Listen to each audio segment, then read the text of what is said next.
Ardo Pärna, Nõmme noortemaja mudellennuklubi juhendaja. Tulite hiljuti Makedooniast. Mis viis teid sinna? Makedoonias, endises Jugoslaavia vabariigis, Prilepis leidsid aset juunioride maailmameistrivõistlused vabalennumudelitega. Et see sündmus viiski paljusid Nõmme noori koos minuga sinna. Millise saagiga sealt tagasi tulite?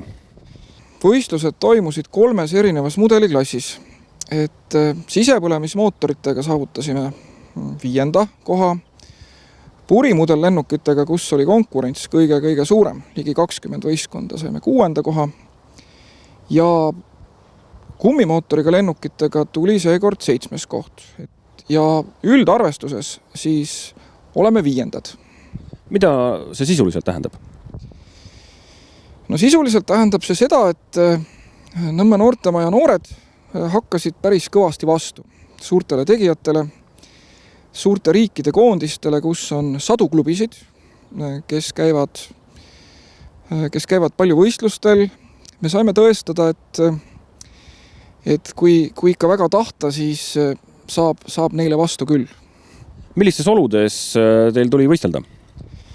No väljas oli 35-37 kraadi varjus ja see kõrvetas ikka päris kõvasti, et meil oli selline telgikate pandud postide otsa, kus me saime ennast siis päikese varjus hoida.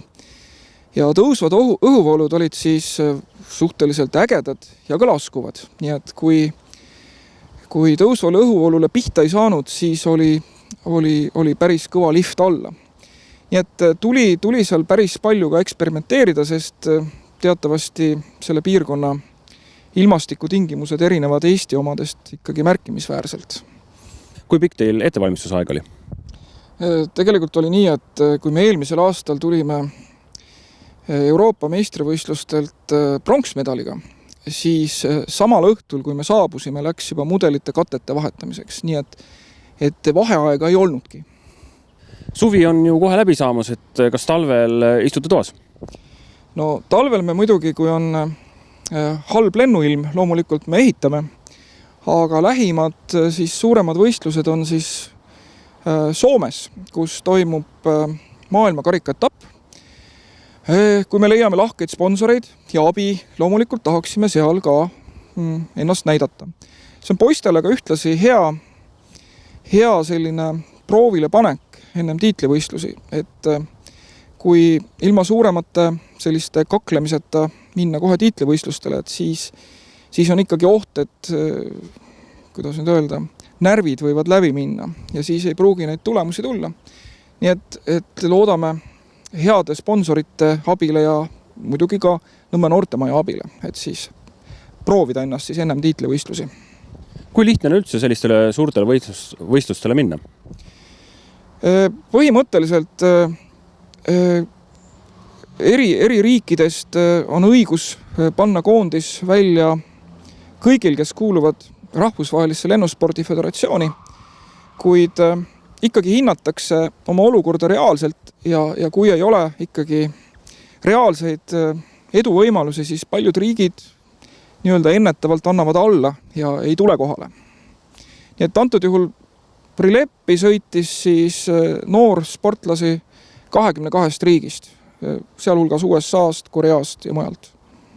Kalle Koemnemägi, käisite koos Nõmme mudellennuklubiga Makedoonias võistlustel. Mis mulje teile võistlused jätsid?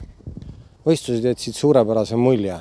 Nii poiste poolelt, kes olid tasemel ja kogu maailma arvestus saavutasid kõrgeid kohti ja ka organiseerijate poolt, kes olid hästi ette valmistanud ja kõvasti vaeva näinud, et kõik laabuks ja oleks sujuv.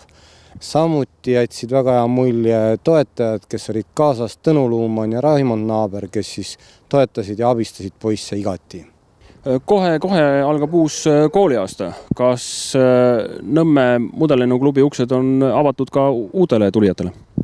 Loomulikult on avatud kõigile uutele tulijatele ja soovitan poistel tulla, sest kust need tehnikainimesed mujalt tulevad, kui noorena midagi tehnikaga teed, siis hiljem võib-olla on huvi ka õppida või arendada seda teemat.